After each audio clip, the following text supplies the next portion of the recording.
student, I am Vishnu Kanti, your SST teacher. Today I will teach SST Bharat की जलवायु। बच्चों आज आप लोग पढ़ेंगे ज्योग्राफी का ये चैप्टर जिसका नाम है भारत की जलवायु। भारत की जलवायु कैसी है बच्चों? भारत की जलवायु मानसूनी जलवायु है। ये पूर्णतः समुद्री पवनों पर निर्भर करती है। सबसे पहले तो आपको ये जानना होगा कि भारत में कौन कौन से समुद्र हैं जो हमारे भारत की जलवायु को पूर्णतः नियंत्रित करते हैं। उसके बाद आप जानेंगे कि भारत में कौन कौन से पहाड़ हैं। पहाड़ तक समुद्रों से हवाएं उठती हैं और पहाड़ों तक जाती हैं, पहाड़ों से टकरा करके पुनः वापस आती है और फिर हमारे देश में बारिश होती है। सबसे पहले तो मौसम शब्द जो जलवायु से निकला है, मौसम शब्द की उत्पत्ति अरबी भाषा के मौसम शब्द से हुई है। और जलवायु के बारे में, मौसम के बारे में सबसे पहले हिप्पोकस ने बताया था कि जलवायु क्या है, इसके बारे में समझाया था, जो कि हर्षवर्धन के टाइम पर ये भारत में आया था।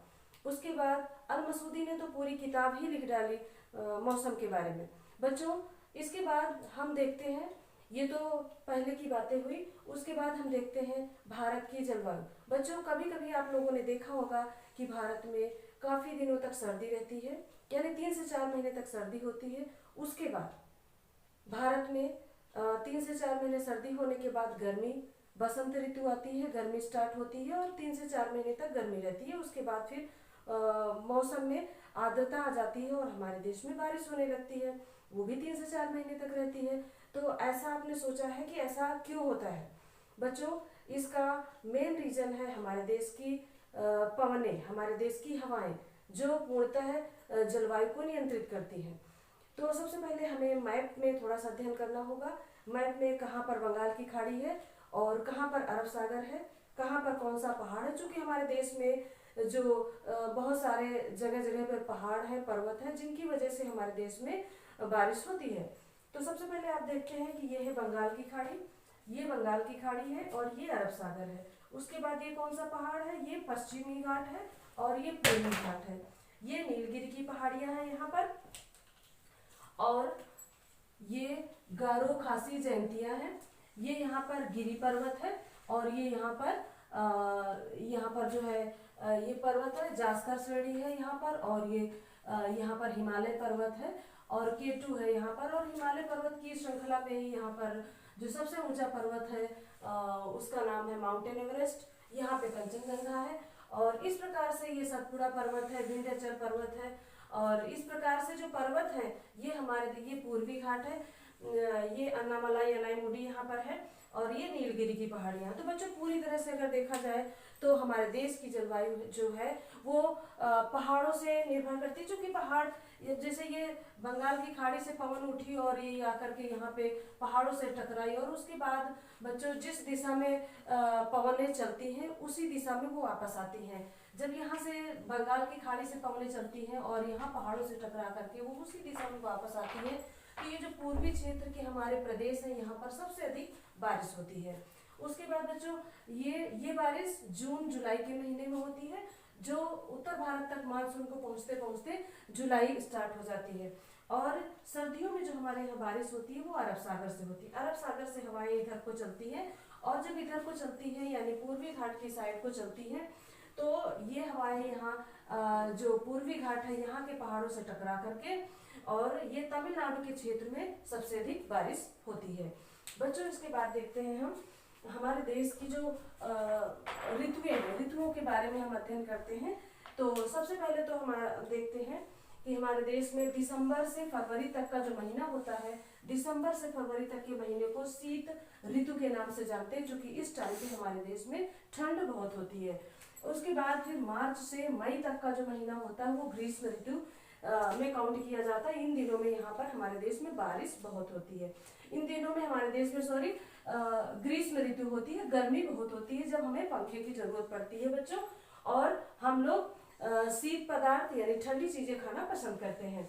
और इसके बाद जून से सितंबर का जो महीना होता है उसमें वर्षा ऋतु होती है, जब कभी हमारे यहाँ तेज बारिश होती, कभी कम बारिश होती, कभी तेज धूप निकलती है। उसके बाद बच्चों अक्टूबर से नवंबर तक का जो ऋतु होता है वो शरद ऋतु होता है। इसके बाद फिर हमारे देश की मानसूनी जलवायु।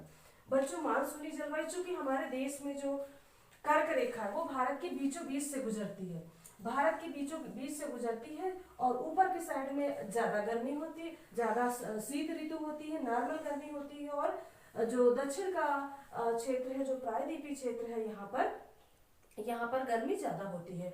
तो दोनों को मिलाकर के हमारे देश में उष्णकटिबंधीय क्षेत्र माना जाता है और यहाँ की जलवायु मानसूनी जलवायु होती है। उसके बाद बच्चों वर्षा पूर्णतः पवनों पर निर्भर करती है। जब हमारे यहाँ आपने देखा होगा वर्षा होते सभी ने देखा होगा, मानसून को आते सभी ने देखा होगा।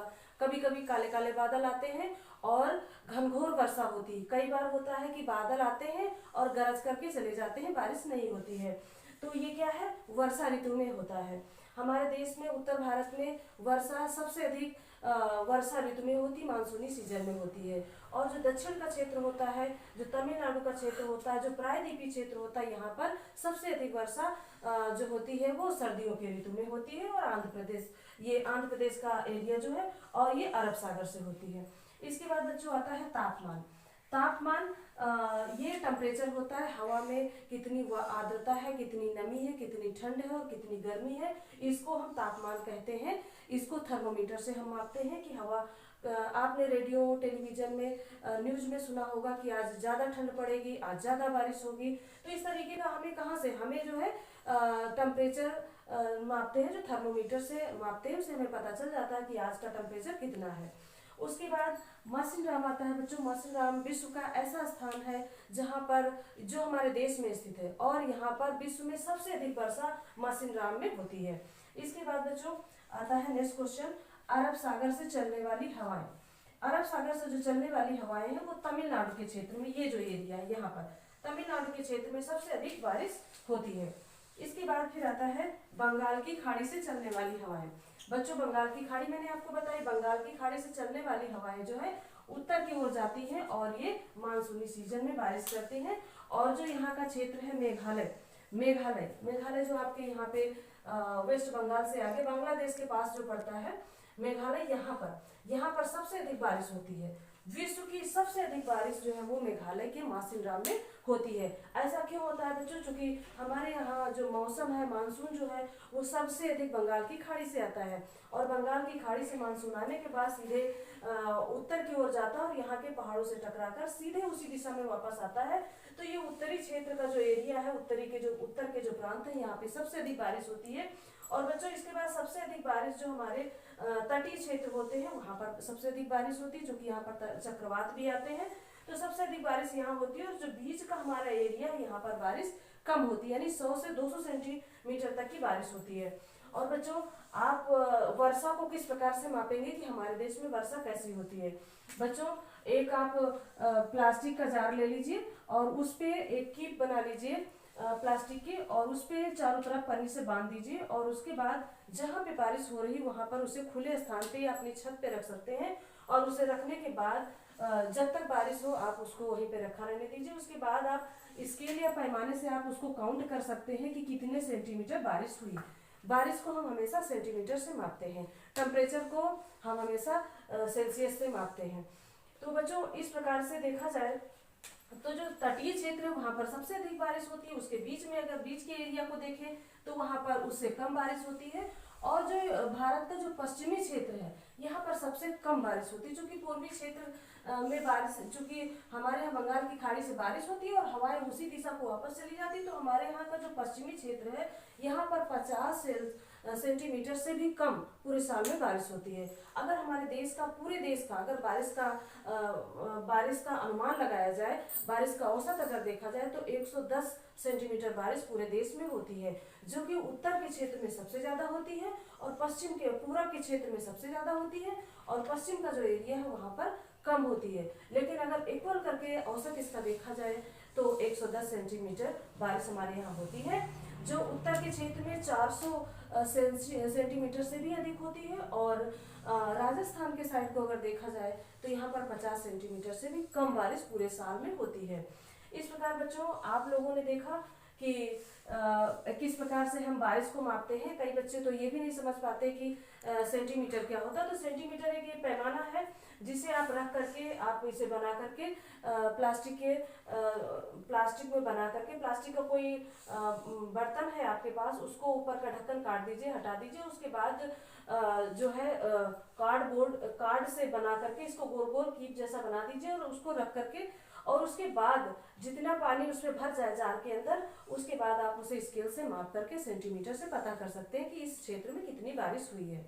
बच्चों, जलवायु का चैप्टर आप लोगों ने पढ़ा, इसके बाद हम क्वेश्चन आंसर कराएंगे। लेकिन क्वेश्चन आंसर अगर हम इसी चैप्टर में इसी वीडियो में कराएंगे तो वीडियो ज़्यादा लंबी हो जाएगी, इसलिए हम वीडियो को यही समाप्त करेंगे। उसके बाद नेक्स्ट वीडियो में हम आपके क्वेश्चन आंसर को कराएंगे। ओके बच्चों, आपने इतना टाइम स्पेंड किया।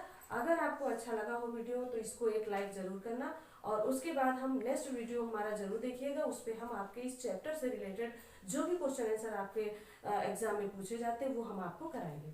ओके बच्चों, चैनल को सब्सक्राइब भी कीजिएगा। Thank you.